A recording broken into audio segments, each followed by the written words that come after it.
I'm Shelby Hogan. I'm Ryan Campbell. I'm Ann-Katrin Berger. And this is Between the Posts. I played football because of my dad. He played and I just fall in love with it and run on his game day pitch and run after the ball whilst he was actually in the middle of the game. So, and then after that, it's a family thing. Couldn't stop. It's a Berger thing. Yeah, I think I've been in sports my whole life. I was like put in them at an early age, and then I think I just love being competitive, being able to get dirty, and just having fun with my friends and siblings, and then just naturally just kept playing until right now. I don't think anyone like walks into life like choosing to be a goalie. I don't know about you guys, but like I enjoyed playing the field, but basically my coaches were just like, you'll be a very average field player, but you could be really good in the goal. So if you want to take this opportunity to do that, then do it. And I did it. So off to you, Ann. When did you decide to be a goalkeeper, Ann? This is very easy. I actually loved to play outside. I was like a striker till I was 16. Yeah. And then it shows.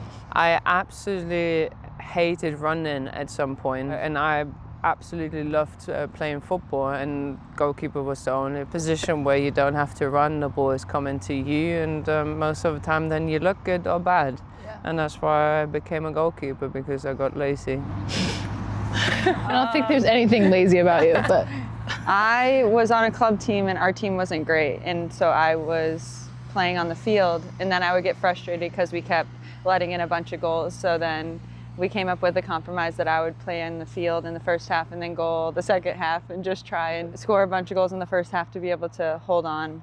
A few years later, one of my club coaches was like, you have to pick one, and then I think goalkeeper, I just really got to do whatever I want in there. So then I just decided I liked using my hands and feet, so it just seemed like the best option. That's actually really good, because I had that as well. Like at some point we won so many times, like 27-0 or anything, and then our goalkeeper, she just dropped out and she just wasn't bothered. So we just changed it every game. Someone else had to, and then at some point I had to try it, and I was like the smallest back then, and then with like 15, 16, I had like a big growing face, and then yeah, I was like, you know what, I actually love doing this. Yeah, I feel like for such a long time they always put whoever didn't want to run in the goal, and it wasn't like the most athletic one. And I feel like as we got older, it's transformed into like actually who's the best athlete and things like that are going in the goal. Because you tried diving upper V. It's not that easy. You probably started like in the field, and then and then earlier ages than probably us, where you went into goal. I think I always just had better like hand-eye coordination, so it just lended more to my athletic skill set, and then I grew to love, you know, the hard parts. It's obviously not easy, like learning to give up goals when you're like 12, 13, 14, and just like all the mental adversities you have to overcome. Just, you know, obviously being a goalie, you fail a lot more than you succeed. So I feel like, yeah, just learning to overcome that has also, and being in the position, I'm sure you guys can agree, has given us a lot of like skill sets like that transfer into the real world. No, I agree completely. Like Ryan was saying, like the goalkeeper is obviously a really like mentally tough position, but I remember at a young age when I started playing, I was always told by like different coaches that you just need to have the mind of a goldfish. So just like if you let in a goal, just it's on to the next thing, like you can't change it. So I think I tried to implement that as a young girl playing goalkeeper, but obviously as we've gotten older and the game's gotten more serious, that's harder to do. But I think, yeah, just focusing on what's in your realm of control, and everyone is all over the field is going to make mistakes. Obviously a goalkeeper making a mistake normally results in a goal, but a little more glaring. Yeah, I think it's definitely tough, but I think with practice you become better at being able to move past those mistakes in real time and then learning from them. Ryan, you go. I think it's like a little bit like trial by fire. Like it kind of not to parallel like love, but I feel like it's like, would you rather like never have loved and lost it? Like ultimately, like putting yourself under pressure situations, I think is like what allows you to also make those saves. And sometimes you don't make the save and you have to get up and dust your boots off. But I think ultimately, like if I wasn't in the goal, putting myself under pressure, like I wouldn't have the joy that I have when I do make the save. So I feel like it's just keeping the perspective of for as many times you mess up, like you are gonna shine that much more just because you've allowed yourself to kind of go through those hard moments. But yeah. Maybe scratch the part about love. Love and peace. Well, you said it all. I think I was always a person that you learn from your mistakes, and every time when you let it go in, you can analyze it after, and you just like look what you can do better. And I think that's the beauty of being a goalkeeper, because I think if you let a goal in, then you know where to look at and like why is it happening. Like I feel like when you're an outfield player, I think there's so many small mistakes happen, but like a goal, like that's our job to don't do it. So I always had that mindset, okay, after the game, why did I let that go in, and looked at it and then try to make it better the next time. And for sure it doesn't happen all the time straight away, and you have to learn that as well. Like I always say, like playing football is like riding a bike. How many times did you fall down to actually then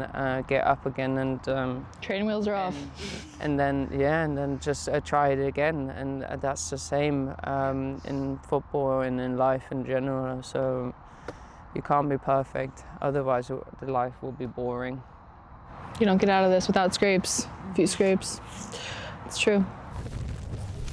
I think just like being female athletes, I mean, I know for me, like I've definitely struggled with like fueling and like under eating and wanting to look a certain way, but ultimately I think what allows you to be at your best is just feeling normally and loving yourself. And, you know, I wouldn't look at Shelby or Ann and be like, oh, I don't like their build, so why would I, you know, come at myself with criticism. But I think it definitely is a fine line. Like I can tell you I was like always so much taller, bigger, stronger than my brother.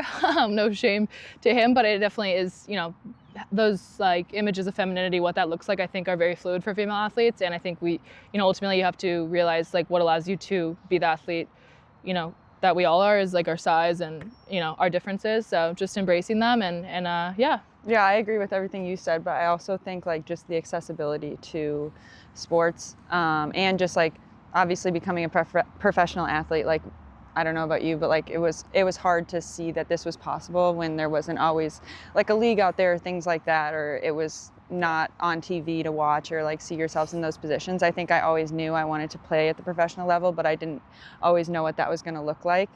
So I think like now that young girls are actually being able to see people like us playing the sport that maybe they're playing at such a young age, they can now dream of the possibilities of playing on a field in front of a crowd someday. So I think hopefully people are staying in sports longer, but I think, yeah, just continuing to have access and good coaching so people are actually feel like they're getting better and they're getting something out of it, opposed to just like showing up and you're just like kicking the soccer ball around. I think like what you're getting out of going to training every day. This is a real pathway. I actually just think as long as you have fun at what you do, it doesn't matter what sports, then just stay with it, because out of experience, I was not always like the leanest one, and over the years, it took me like almost 21 years that I realized, okay, maybe I should be more athletic or anything like that. So that's why in a young age, I can just say the coaches have to do a better job so the girls and boys are enjoying playing football. And then with 2021, when you actually learn how to live your life, I feel like that's where then maybe you can be a little bit more stricter with yourself or anything like that, and you have your head around what is most important for you. And for me, in my head, it was always like I wanted to be a professional athlete. I didn't think about my body shape. Yeah. I always thought, okay, if I tried my hardest in every single training session, that should be enough. When you go into like the professional level, that's where like then you have other people to actually help you with like, okay, you know what, maybe in more gymming makes you 2% better in your position, in your job, and then you have your nutritionist who helps you then with it as well. But before you don't go professional, just don't think about it. Try the hardest as you can, have fun, and then after that, you have a whole time to worry about your body. I feel like that's a lot of people forget that. Yeah. Like with such a young age. It's not that serious. No. Yeah, and you're gonna change a million times over. I think my parents just knew, like, they just wanted me to have fun out there and enjoy myself. And I think that allowed me to really flourish, because if I had a good game or a bad game, my mom was always like, "You were wonderful." You were the best one out there. It really didn't. I could let the ball through my legs, and my mom was like, It was not your fault. So I think, yeah, sometimes parents are like screaming at their kids on the sideline. I think we have to remember they're just kids, and they're out there just trying to have fun, and letting your kid just figure it out. And like, coaches are the ones that are gonna say what was right and wrong. So I don't think that the parents need to do the same thing. So I just think that's an important part of it too. That is really important, because I think if you ask so many athletes, how many parents did actually support you in the right way and the wrong way, and then you can see, like, from the whole team who was successful and who was like, my mom absolutely had no idea about football. Same. So that's why I think was that like, helped. Yeah, and it was just like I could just be myself. Did you ever play professional football? If not, then maybe you don't know as much as you think you know. Yeah. And I think that's what I really like to say, like, to most of the parents. Yeah, I think I put enough pressure on myself, and I'm sure you guys could say the same. So I feel like when you let even outside voices just taint that, it becomes a lot more than is needed. I would just say to fully consider, like, what it looks like outside of sports or whatever it is that, you know, you've been doing, and try to really picture yourself giving that up for whatever reason. And if that's something, you know, you ultimately think you are going to go down a different avenue and not miss. But I know for myself, like, I thought about, you know, just the pressures of having to be a national team all the time when I was growing up, and that, you know, added up and was a lot for me. So I think just setting in place, like, personal metrics that are going to allow you to restore a balance in your life, as well as, you know, being honest with yourself and what that looks like, ultimately giving that up. Because I know, like, whoever is listening to this, like, you've probably worked really hard to get in the position you're in. So just considering, you know, what that looks like if you do ultimately make that decision. But you know, I don't think there's any wrong decisions in life, and whatever you do, you'll do it great. So yeah. Yeah, I think sports are obviously, like, super hard, and they bring so many challenges, but I think they bring so much more than just, like, wins and losses and things like that. I think obviously they bring friendships, they bring lessons and all those things. So I think just remembering, like, all the different things that the sport that you're in can bring you, that's, like, a huge thing that, like, I look back on, like, all the different relationships, all the different places I've gotten to travel. There's going to be hard days, but there's also going to be great days to make up for the hard ones. So I think just, like, staying the course. But at the end of the day, if it's not bringing you as much joy as you think your life would without it, then maybe it is something you don't need. But I think it has so many more positives than negatives. I can't speak. I'm probably, like, a little bit opposite of you. Like, I actually think sometimes you have to realize how hard it can be being in our positions, I think, because you have to give up quite a lot of things. Missing some family birthdays, or, like, missing watching your nieces and nephew growing up, or anything like that. And I think you just have to be really realistic to yourself. Like, everything you see from the outside is maybe not as nice as it can be, and that's why you have to be true to yourself. Are you actually willing to sacrifice that? Or if you actually just, like, you know what, like, I can have fun playing football, but maybe I don't want to give up too much, then just don't, because you just have to see what you want for your future. And if you have fun, and if you think you're good at it, I think that's where then you always have to give it a shot. And if it's not working, at least you tried, and you've been in that position once in your lifetime. And I feel like every time when you get a shot like that, then you should take it. And if it's not for you, there's literally no shame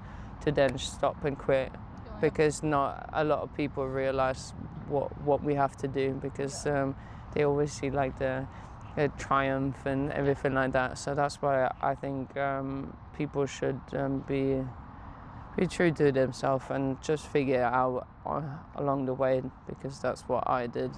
But I also think realizing that, like, if you do play sports, you don't have to go and become a professional at it. Yeah, like, you could play sports and not be the best at it. Like we all do different things in life that we're not the best at, but maybe we're just doing it because we enjoy doing it. So I think, yeah, obviously we've gotten to like the highest level of our sport, but that's not realistic for everyone, as well as like you were saying, like we had to sacrifice a lot to get here. But I think, yeah, you can play town soccer, you could play soccer in college, and that brings different opportunities. So I think just seeing where you want to take it and then giving everything towards that, or if you take it as far as you want to go and then go from there. I'm Shelby Hogan. I'm Ryan Campbell. I'm Ann-Katrin Berger. And this is Between the Posts. Good job, guys.